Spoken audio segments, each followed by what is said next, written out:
I do like a statistic, as you know, so here's a couple for you. Between 2015 and 2024, the Taiwanese battery company, Gogoro, conducted more than 650 million battery swaps for small motorbikes and scooters across Southeast Asia, apparently saving more than 1 million tonnes of CO2 emissions in the process. In China, NIO's EV battery swapping technology has now been embraced by several major Chinese automakers, growing from 135 swap stations in 2020 to more than 2,700 in 2024, with plans to reach 5,000 in the near future.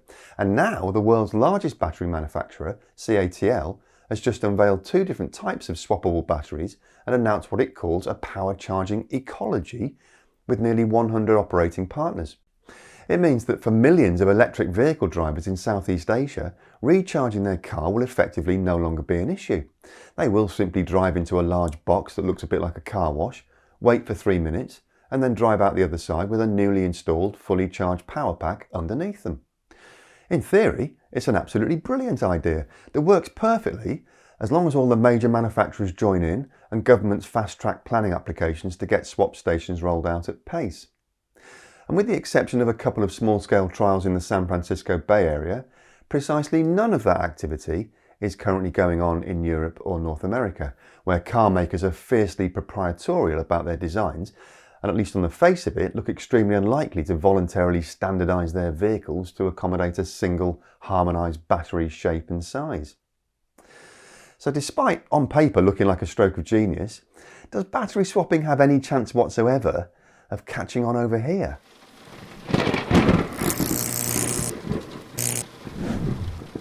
Hello and welcome to Just Have a Think. As the world's largest and arguably most influential battery maker, CATL generally gets pretty good publicity whenever it makes a new, apparently groundbreaking announcement. Although if you're over in the States, you're probably more likely to have heard the recent news that the US government has designated CATL as a Chinese military operation. Now that's a whole other story that I'll leave for other YouTubers to explain. Despite that shot across the bows though from China's fiercest competitor, CATL continues to go from strength to strength. This latest announcement brings 2 different types of standard swappable batteries, which the company has branded as Choco Swap. The 2 packs are based on 2 different systems, offering either lithium iron phosphate or nickel manganese cobalt chemistries, with various capacities depending on the vehicle in question. CATL claims a swap out time of just 100 seconds and ranges of 400 to 600 kilometres, again depending on the model.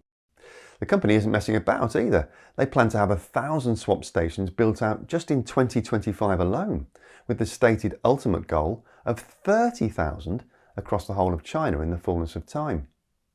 What this essentially represents, of course, is a bit of stiff competition to rival the fast-growing NIO network that I mentioned earlier. That ought to be good news for the hundreds of millions of electric vehicle owners in the world's 2nd most populous country. What would really be ideal, of course, though, is if CATL and NIO got together with all the other manufacturers and agreed a set of standard battery chemistries with a standard set of physical shapes and sizes and a standard range of capacities to suit every vehicle model. And that brings us neatly to a slightly deeper analysis of the pros and cons of the battery swap phenomenon. I think we all get the obvious advantage of driving in with an empty battery and out again with a full battery in about the same amount of time as it takes to fill up an internal combustion engine with fuel. So that gets a check in the plus column. And by the way, the vehicles that take these batteries still have their own charge port. So if you don't want to use the swap station, you can simply charge up via a cable at home or on the public charging network if that's more convenient. Critics of the rapidly accelerating electric vehicle revolution are quick to suggest that grids all over the world are about to be overwhelmed by the additional pressure that millions of charging EV batteries will create.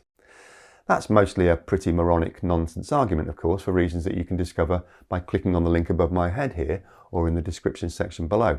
But nevertheless, grid stability is an obviously essential factor in the energy transition, and in that respect, battery swapping could prove to be extremely useful indeed. Swap stations typically hold megawatt hours worth of battery energy storage at any given time, and that means they can act as grid support units, helping with frequency regulation, peak shaving and trough filling.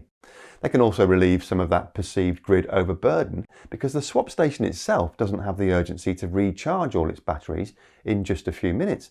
The stored batteries can be more slowly charged throughout the day, or charging can be held back until off-peak periods, all controlled by the inevitable algorithm that calculates the state of charge of each unit and ensures there are always enough full batteries to fulfill anticipated demand. Plus, stations can function reliably off-grid in a power cut using the stored batteries to power their operations. From a consumer point of view, you could argue that choosing the battery swap option is a great way to future-proof your vehicle because the swap station operators will continue to update their stock with the latest chemistry improvements. And drivers can choose the capacity size they require for a given application. So if you just need to do a bit of mooching around town on a given day, then you might opt to swap out for a cheaper unit with lower capacity. And then when a longer road trip comes along, you can go back and get a new battery that will provide you with the much longer range that you require. NIO actually already offers this option in its swap stations. I'll come back to that a bit later on. From an environmental point of view, when batteries eventually reach the end of their first life as motive power providers, it'll be much easier and safer to have them collected and sent away either for redeployment into a second life as stationary energy storage or redirected to the recycling facility. Against all that lovely stuff, you've got massive upfront infrastructure costs, a larger physical footprint for all the swap stations, and all sorts of permitting hurdles to overcome. Then there's the operational and maintenance costs. Will these things run autonomously with no on-site human supervision? If so, then security will be a bit of an issue to be addressed too, won't it? But the biggest challenge must surely be that standardization issue that I mentioned at the start of the video. No doubt we've all experienced the frustration of non-standardized charging cables and ports on relatively simple devices like mobile phones. That now looks to have been largely resolved, at least here in Europe anyway, with the EU's recent USB-C mandate that has even brought the mighty maverick Apple into compliance. But it might not be quite so straightforward with vehicle batteries. One of the key design parameters employed by all vehicle OEMs is the need to optimize range, weight, handling and performance. And that's led to battery packs forming an integral part of the overall vehicle design, sized and shaped to be as neat and safe, and in some cases even structurally supportive as possible. Moving to a standard set of formats for all makes and models with harmonized battery chemistries and battery management systems would impose some serious limitations in flexibility and innovation. So it will likely be an uphill struggle to persuade car makers, especially in the narrow-minded, don't tell me what to do, capitalist environments of our Western democracies, to fall into line and give up their own intellectual property in favour of some generic option that they have much less control over. Then there are rows and potential litigation over who'd be responsible if a battery proved to be defective or, God forbid, caused damage to a vehicle. Could be a bit of a minefield. And what price will consumers be prepared to pay for the relative convenience of battery swapping? Well, NIO would argue that not having to pay for the battery as part of your initial vehicle purchase actually brings electric vehicle ownership within the scope of affordability for hundreds of millions of less wealthy citizens and facilitates what industry pods have now dubbed Batteries as a Service, or BaaS. The company recently unveiled a new pricing structure that moves away from a relatively high fixed service fee plus the cost of each kilowatt hour consumed. That older scheme tended to encourage users to eke out every last ounce of power from their battery packs to minimise the number of service fees they had to pay. And that was causing bottlenecks in availability, and of course it wasn't doing the batteries any good either. The new system is based primarily on the amount of energy swapped. The aim here is to encourage more frequent battery swaps, potentially improving the overall user experience. Drivers can now either pay a minimal basic service fee of about $1.40 per swap, plus a combined rate for electricity and service based on the energy exchanged, or they can simply pay a total unit price per kilowatt hour that includes both electricity and service costs. CATL is also offering a couple of subscription options for its users. Owners of AO class vehicles can either pay about $50 a month for a 42 kilowatt hour LFP battery and a maximum of 3,000 miles, or about $65 for an NMC battery with unlimited swaps and mileage. Larger AB class vehicle drivers will pay roughly $70 or $80 for the same two service options. The company said that 10 EV models equipped with swappable Choco SEB battery packs will launch in 2025 under partnerships with GAC, BAIC, Wuling and FAW. CATL's CEO, Robin Zeng, seems quite cock-a-hoop about the whole idea. He reckons that by 2030, battery swapping is expected to meet 1/3 of the energy replenishment needs for electric vehicles. I must admit I'm not quite so confident, especially here in the West. But what do I know, eh? Apparently, NIO's trialling 30 swap stations in Northern Europe. The Bay Area experiment, operated by a company called Ample, has been receiving rave reviews from fleet operators and taxi drivers, and several Western automakers are expressing real interest in investigating the possibility of standardised battery packs for their vehicles. So you never know.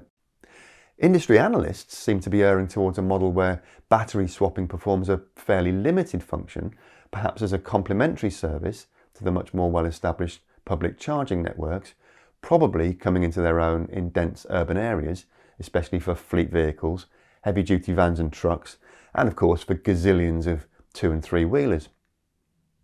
But what's your view? Is this a stroke of genius that could tip the balance in the EV transition, or is it just another flight of fancy that will ultimately fall by the wayside? Whatever your opinion, the place to leave your thoughts, as always, is in the comment section below. That's it for this week though. Thanks as always to the amazing folks over at Patreon who literally make this channel possible and allow me to keep making weekly videos without having to bother you with ads and sponsorship messages. If you feel you'd like to get involved with that, then jump over to patreon.com/justhavathink to find out how you can join the team and have a look at all the exclusive perks you can get there, including free membership. And if you enjoyed this video, then you can really hugely support me by hitting the subscribe button on YouTube and clicking on all notifications. Won't cost you a penny to do that, and it's just a simple click away, either down there somewhere or on that icon there. Most important of all though, thanks very much for watching. Have a great week, and remember to just have a think. See you next week.